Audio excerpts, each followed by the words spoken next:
Oh, hey everyone, and welcome back to my channel.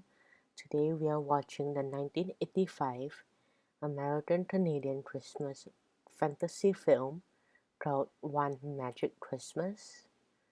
So Santa Claus assigns the Christmas angel Gideon to restore the Christmas spirit of Ginny Granger, the mother of Carl and Abby. Her husband Jack has been out of work for 6 months, and they must vacate their company-owned house by the new year. Jack fixes bikes as a hobby and dreams of opening his own bike shop, which would use up all the family savings. Ginny works as a grocery store cashier. 2 nights before Christmas Eve, Abby meets Gideon while mailing a letter to Santa. Gideon asks her to have her mother mail it instead and protect Abby from being hit by a speeding car. Abby gives the letter to her mother, but she refuses to mail it. The family visits Jack's grandfather Caleb, who gives Abby a snow globe of the North Pole. Gideon asks Abby again and warns her that some bad things are going to happen, but she should not be afraid.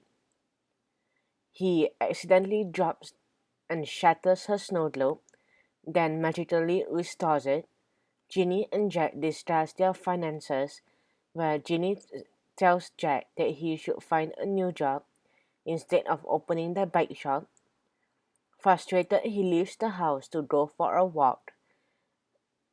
She goes after him and meets Gideon.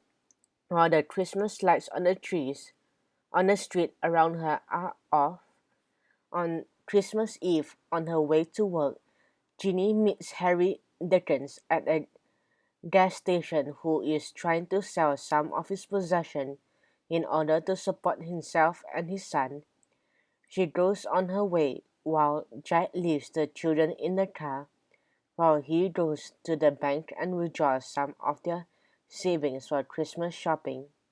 Abby leaves the car to see Ginny at the grocery store across the street and tells her that Jack is at a bank. She leaves to stop him, and her boss fires her. She returns Abby to the car and enters the bank, which Harry is robbing at gunpoint.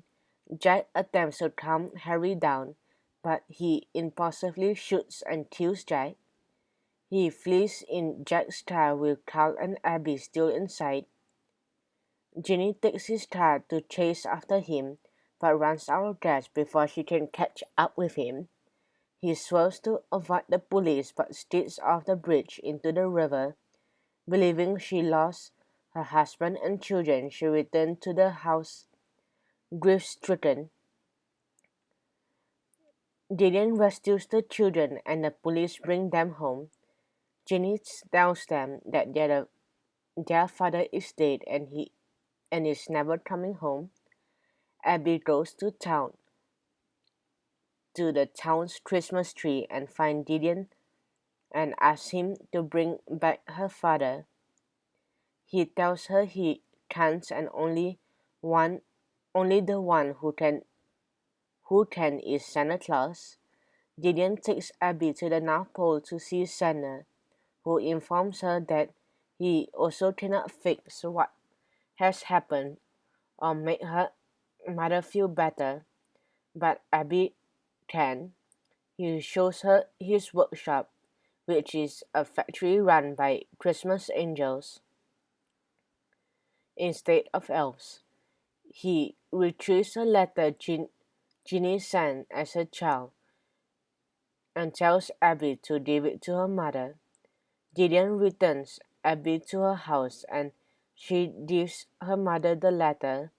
Reading it makes her realize that the spirit of Christmas is to be thankful for what she has. She goes outside to mail Abby's letter and says goodbye to Gideon.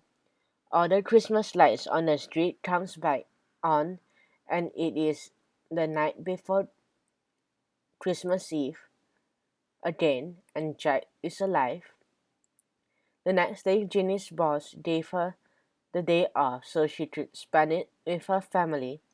At the gas station, she buys Harry's camp stove. He did not rob the bank. That evening, she attends the street lighting in the village square and joins the participants.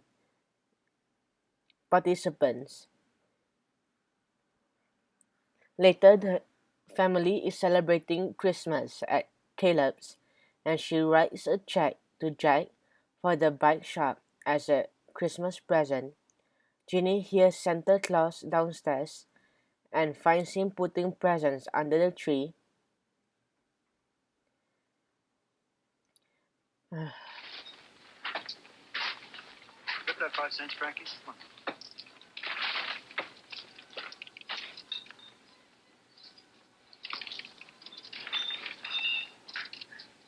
Okay, fine then.